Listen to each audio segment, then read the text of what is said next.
Saya kira itu dah kalau pertanyaan begini Pak, ini nih tadi soal kalau saya bilang kok DPR diam gitu. DPR itu awal-awalnya memang rame, termasuk saya mengikuti Pak Trimedia, saya kira 3 hari berturut-turut tuh ya muncul di TV dan keras beliau ini harus dibuka gitu. Tapi sesudah ini memanas, sudah menuju ke ini, kok tidak ada suara dari sini. Mana nih DPR kok diam? Saya bilang biar ikut bersama saya mendorong mengungkap kasus ini. Karena hukum itu kan produk politik. Tidak bisa hukum jalan sendiri kalau tidak ada suasana politik yang mendorong suara masyarakat dan suara. Pro justisianya itu kita dorong dari gerakan-gerakan politik. Tapi jangan masuk ke pro justisianya. Mana nih DPR kok diam? Saya bilang. Lalu DPR bilang, wah itu Menko Polhukam tidak tahu undang-undang bahwa DPR itu tidak boleh ikut campur. Lalu dulu kok ikut campur terus?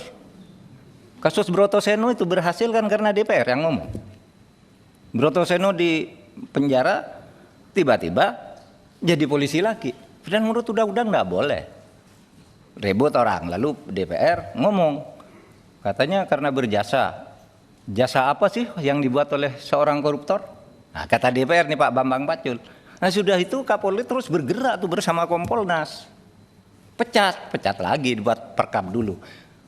Urusan pencabulan santri ngomong, urusan apa ngomong. Jadi saya tunggu-tunggu karena saya selalu merasa cicat gitu. Sana ngomong sana sini, sama ngomong sana sini biar kebenaran itu keluar.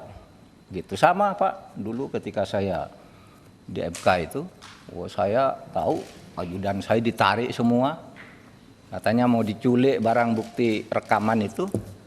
Tapi saya kan TikTok dengan publik, dengan DPR. Yang ngomong di sini publiknya bergerak, selesai masalah cicak buaya 2 itu. Lah kalau saya sendiri gitu udah selesai tuh, udah masuk 2 penjara 2 orang tuh. Gitu. Saya menggunakan cara yang sama tetapi tidak melanggar hukum, terukur. Gitu. Apa yang boleh saya buka ke publik, yang tidak saya ukur betul gitu. Tetapi saya memang disertasi saya itu politik hukum. Sehingga saya tahu bagaimana caranya menggunakan politik agar hukum bekerja. Gitu aja kalau saya.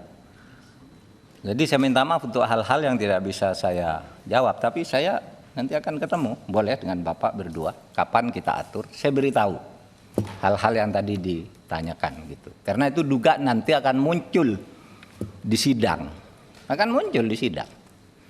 Saya sudah koordinasi dengan Kejaksaan, jangan ada yang ditutupi, buka aja. Termasuk kita yang minta agar ekshumasi, katanya ekshumasi hanya boleh dibuka oleh hakim. Lihat saya bilang undang-undang apa yang melarang ekshumasi dibuka publik? Uang palsu aja diletakkan di meja kalau barang bukti.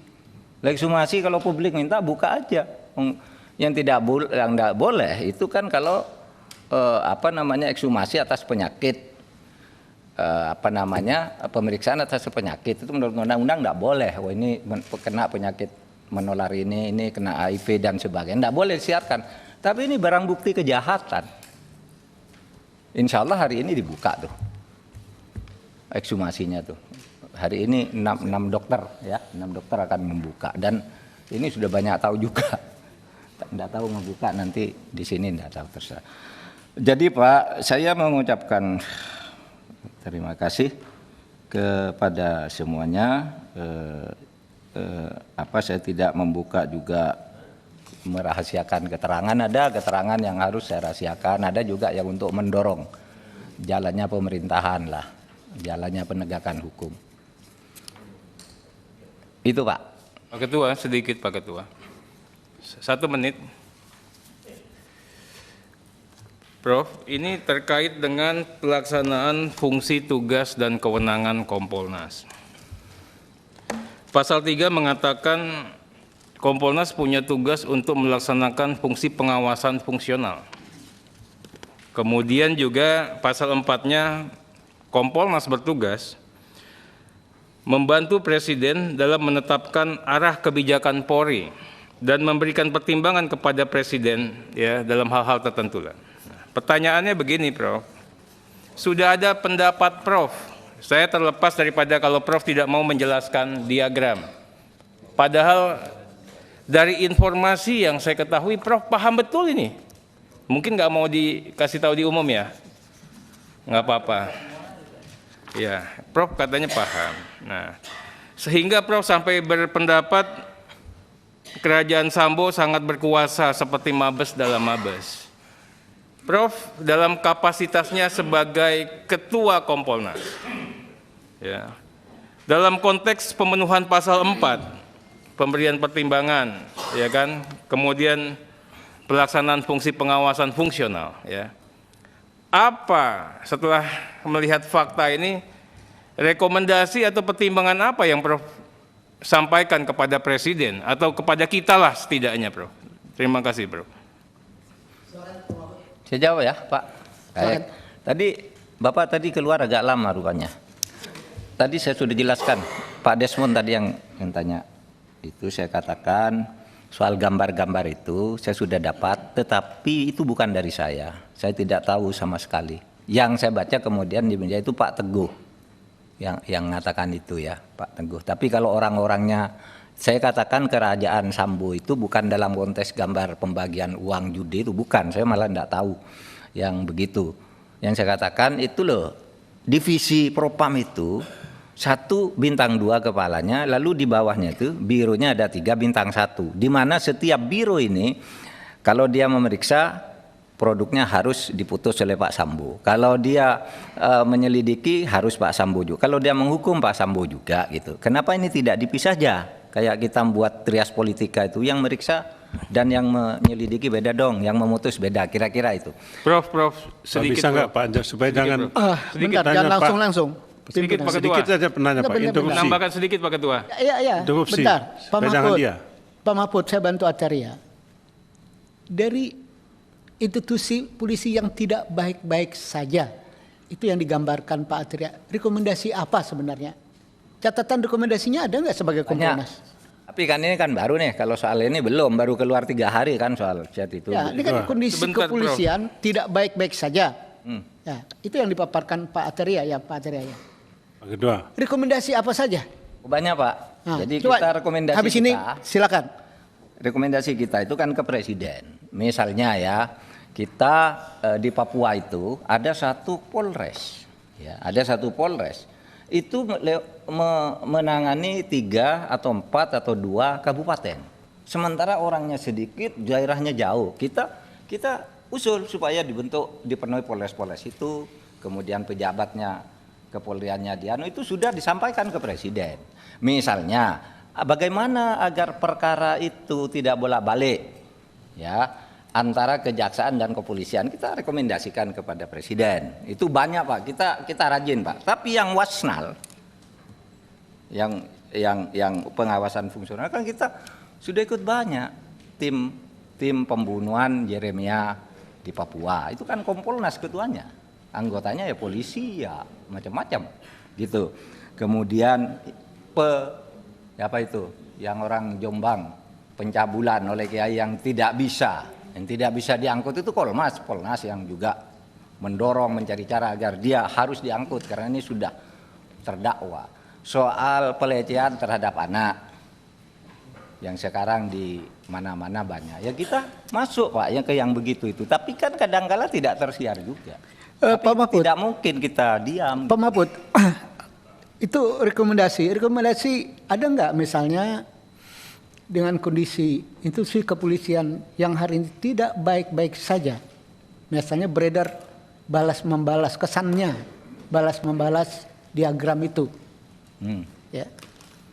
Ya kan baru Pak, diagramnya kan baru 3 hari Pak. Ya itu catatan rekomendasinya apa? Misalnya Satgas Sus, ya dibikin, sekarang dibubarkan. Rekomendasinya apa? Kan banyak hal yang jadi perhatian publik yang dituntut. Ya, Kompolnas itu harapannya adalah memberikan masukan terhadap kepolisian. Bagaimana dengan persoalan perang diagram itu? Bagaimana yang diragukan proses KM50? Bagaimana Satgas Sus yang dibikin di zaman Kapolri terdahulu kesininya? Apakah cukup dibubarkan? Pertanggungjawaban gimana? di forum Komisi 3 ini pernah kita pertanyakan sumber anggarannya. Apakah ini lepas dari pengawasan Kompolnas? Itu sebenarnya rekomendasi yang ditunggu oleh masyarakat. Yang tadi secara sampaikan Pak Atria Dahlan itu loh Pak Mahfud.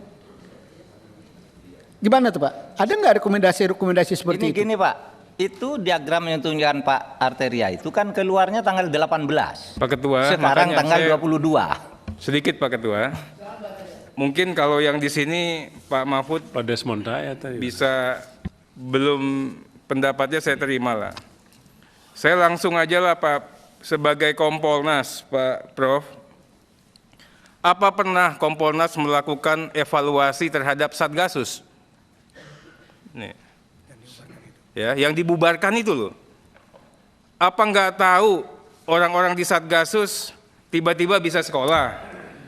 Pas di sekolah nggak pakai sekolah tiba-tiba lulus. Atau yang nggak pernah ikut terdaftar tiba-tiba masuk di tengah. Setelah masuk dapat jabatan-jabatan strategis. Setelah itu main-main perkara, ada jaga-jaga perkara. Itu kan udah rahasia umum. Ya, pemantauan fungsionalnya mana pengawasannya yang dilakukan oleh Kompolnas ini. Saya juga Pak Benny Mamoto juga ngomong lah. Di Polri itu orang baik stres. Kenapa? Orang benar nggak jadi benar Pak. Itu loh. Orang yang antik malah dapat privilege itu loh. Ini yang kita coba melakukan penertiban saat ini. Saya percaya betul Pak Kapolri berani untuk itu. Sederhana Pak, kita bicara mengenai, saya akhirnya bicara ke person lah. Bagaimana seorang Karopaminal ya, dengan gaya hidup seperti itu. Padahal itu adalah serambi mukanya untuk integritas Polri Pak. Kompolnas sikapnya seperti apa selama ini? Nah ini hanya bagian-bagian kecil Pak, nanti saya bisa ngomongin satu-satu, tapi contoh lah. Ini kan kasat mata Pak. Iya kan? Kita nggak bisa ngomongin person, akhirnya saya ngomong person lah. Set, masuk.